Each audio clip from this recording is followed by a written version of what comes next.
பார்ப்பனர் ராஜாஜி விஷயத்தில் ஈ.வே. ராமசாமிக்கு இருந்த மானக்கேடான முரண்பாட்டை இந்த காணொளியில் பார்ப்போம்.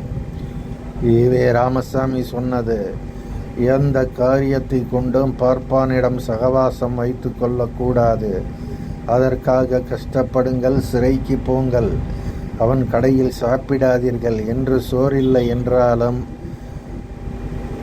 பட்டினியே ஆனாலும் பார்ப்பான் உணவை உண்ணாதீர்கள். அவன் பூஜை செய்யும் கோவிலுக்குள் போகாததால் இன்று சாமி கும்பிட முடியவில்லை என்றாலும் பரவாயில்லை. எல்லோரும் கட்டுப்பாடாக இருக்க வேண்டும். அப்போதாவது பார்ப்பானுக்கு அறிவு பிறக்குமா? ஜாதி ஒழிப்புக்கு இணங்குவானா? ஈ.வே. ராமசாமி விடுதலை 22/1/2024. ஈ.வே. ராமசாமியின் மேற்கண்ட அருள்வாக்கை வாசித்ததும் நமக்கு உடனே தோன்றியது இதுதான். இந்த அறிவு மணியம்மையை மணக்க ராஜாஜியிடம் போய் ஆலோசனை கேட்க போன போது ஏன் ஈ.வே. ராமசாமிக்கு இல்லாமல் போனது? நம் கேள்வி நியாயமான கேள்விதானே. பார்ப்பனர்களிடம் சகவாசம் வைத்து கொள்ளக்கூடாது என கூறிக்கொண்டு ராஜாஜியிடம் சகவாசம் வைத்து கொண்ட சகவாசம் அவர் அறிவில் இருந்த பிள்ளையை தானே காட்டுகிறது. சாதாரண சகவாசம் தானே என தீக்கா பேர்வழிகள் முட்டு கொடுக்கலாம். நாம் அதனை முரட்டு சகவாசம் என்போம். சாதா சகவாசம் வைத்திருக்கும் யாரும் தம் கல்யாணம் வரை போய் ஆலோசனை கேட்க மாட்டார்கள். ஊரில் ஐடியா கேட்க திராவிடர்களோ சூத்திரர்களோ ஒருவரும் இல்லாத மாதிரி ஈ.வே. ராமசாமி பார்ப்பன ராஜாஜியிடம் தானே போய் ஆலோசனை கேட்டார். இந்த ஒரு கேவலமான முரண்பாட்டினால்தான் ஈ.வே. ராமசாமியின் எந்த ஒரு அருள்வாக்கையும் நாம் பொருட்டாக மதிப்பதில்லை. பிறகேன் வேலை மனக்கட்டு காணொளி என கேட்கிறீர்களா? ஈ.வே. ராமசாமியின் பித்தலாட்டத்தை அம்பலப்படுத்ததான். ஆக எந்த காரியத்தை கொண்டும் பார்ப்பானிடம் சகவாசம் வைத்து கொள்ளக்கூடாது என சொன்ன ஈ.வே. ராமசாமி அதனை தன்னளவு கூட கடைபிடிக்கவில்லை என உணர முடிகிறது. சரி, இந்த விஷயத்தில் அவரின் விசுவாசிகள் எப்படி? அண்ணாதுரையிலிருந்து கி. வீரமணி வரை என ஒருவருக்கும் இந்த விஷயத்தில் புத்தி தெளிவில்லை. தலைவனுக்கு இல்லாத புத்தி தொண்டனுக்கு எப்படி இருக்கும்? நேரத்திற்கு ஒரு உருட்டியவர்களாகத்தானே இருப்பார்கள். முதலில் அண்ணாதுரை பார்ப்பனரிடம் வைத்த சகவாசத்தை பார்ப்போம்.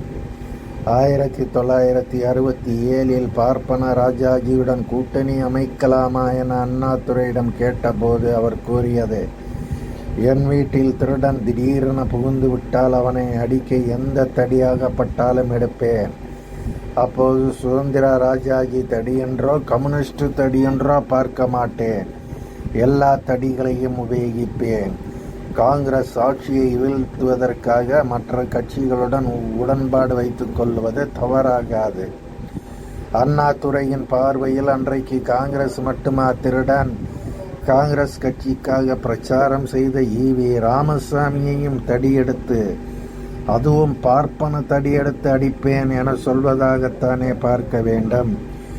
எப்படி எந்த காரியத்தை கொண்டும் பார்ப்பானிடம் சகவாசம் வைத்து கொள்ளக்கூடாது என தான் சொன்னதையே ஈ.வே. ராமசாமி கடைபிடிக்கவில்லையோ அதேபோல் அவர் சிஷ்ய பிள்ளை அண்ணாதுரையும் கடைபிடிக்கவில்லை.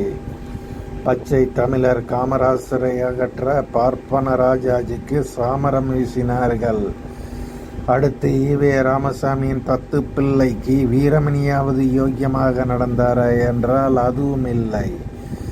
தலை சொன்னபடிதானே ஏனைய உருப்படிகளும் உருப்படியாக நடக்கும். சென்ற 2020 பிப்ரவரியில் திருச்சியில் திராவிடர் கழக பொதுக்குழு கூட்டம் நடந்தது. அப்போது கி. வீரமணியிடம் திமுகவின் தேர்தல் வியூகத்துக்கு பிராமணரான பிரசாந்த் கிஷோர் நியமனம் குறித்து செய்தியாளர்கள் கேள்வி எழுப்பினர். அதற்கு கி. வீரமணி பதில் கூறுகையில், ஒரு துறையில் நிபுணரை தேர்வு செய்வதில் தவறில்லை. அவர் எந்த ஜாதியாக இருந்தாலும் அவரை நியமித்துக் கொள்ளலாம். நாங்கள் தனிப்பட்ட பிராமணருக்கு எதிரானவர்கள் அல்ல, பிராமணியத்தை தான் எதிர்க்கிறோம். உடல்நிலை சரியில்லை என்றால் வைத்தியரை கூப்பிடும்போது அவர் எந்த ஜாதி என்று பார்க்க முடியாது. மேலும் மறைந்த முன்னாள் முதலமைச்சர் கருணாநிதிக்கு சிகிச்சை அளித்தவர் கூட ஒரு பிராமணர் தான். அதனால் பிரசாந்த் கிஷோர் நியமனத்தில் தவறில்லை என்றார் கி. வீரமணி.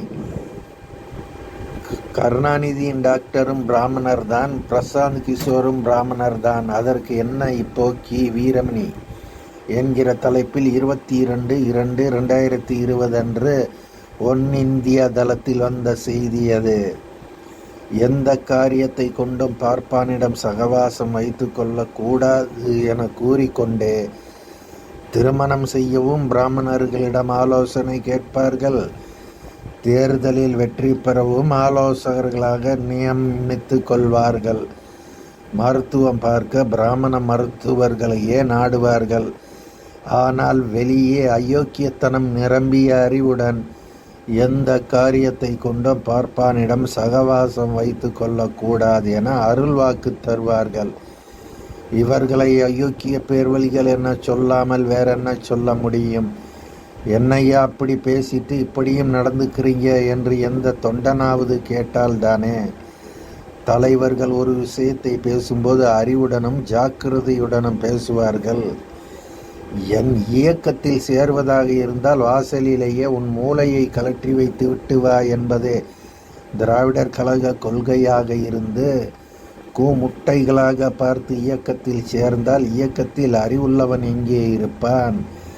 ஆனால் திராவிடத்து மேல்மட்டங்கள் இவ்விதமாக இரட்டை வேடம் போட்டுக்கொண்டு திரிய வேடதாரிகள் சொன்னதை கேட்டு அடி முட்டாள்களாக போன அடிமட்டங்களை பார்க்க வேண்டுமா இல்லையா? கி. வீரமணி ஆசிரியராக உள்ள உண்மை மாதமுறை 2013 இதழில் ஆகஸ்ட் 1/15 இதழில் வந்த ஒரு தகவலை பார்த்தால் ஈவே ராமசாமியை பின்பற்றக்கூடியவர்கள் ஈவே ராமசாமியின் போதனையை கேட்டு எவ்வளவு காட்டி மிராண்டிகள் ஆனார்கள் என்பது விளங்கும். உண்மை ஆகஸ்ட் 1/15/2013 இதழில் சமயம் பார்த்து நுழைந்த ஆரியம் என்கிற தலைப்பில் வந்தது. சித்த மருத்துவர் தகடூர் செல்லையா அவர்கள் எவ்வளவுதான் பசி கொடுமையால் வாடினாலும் பிராமணர்களின் உணவு கடைக்கு போகவே மாட்டார். அது மட்டுமன்று, பிராமணர்களுக்கு மருத்துவம் செய்யவும் மறுத்து விடுவார். இத்தகைய நெஞ்சுரம் எல்லா தமிழர்களுக்கும் வேண்டும் என்கிறது விடுதலை உண்மை இதழ். அதாவது தகடூர் செல்லையா என்ன சொல்கிறார் பாருங்கள். பிராமணர்களுக்கு எத்தகைய சூழ்நிலையிலும் வைத்தியம் பார்க்க மாட்டாராம். அவரது நெஞ்சுரம் எல்லா ஆசாமிகளுக்கும் இருக்க வேண்டுமாம். அது நெஞ்சுரம் அல்ல, மிருகத்தனம். உயிருக்கு மன்றாடி கொண்டிருந்தாலும் வைத்தியம் பார்க்க மாட்டார்கள் போல. இத்தகைய மூடர்களை தொண்டர்களாய் வைத்து கொண்டு ஈவே ராமசாமி கேட்கிறார், பார்ப்பான் சகவாசம் கூடாது, அப்போதாவது பார்ப்பானுக்கு அறிவு பிறக்குமா, ஜாதி ஒழிப்புக்கு இணங்குவானா என கீழ்வன்மணி படுகொலையாளி கோபாலகிருஷ்ணன் நாயுடுவிடம் கேட்டிருக்க வேண்டிய கேள்வியை வேறு எங்கோ கேட்கிறார். ஈவே ராமசாமி எந்த காலத்தில் எதைதான் சரியாக கேட்டார்?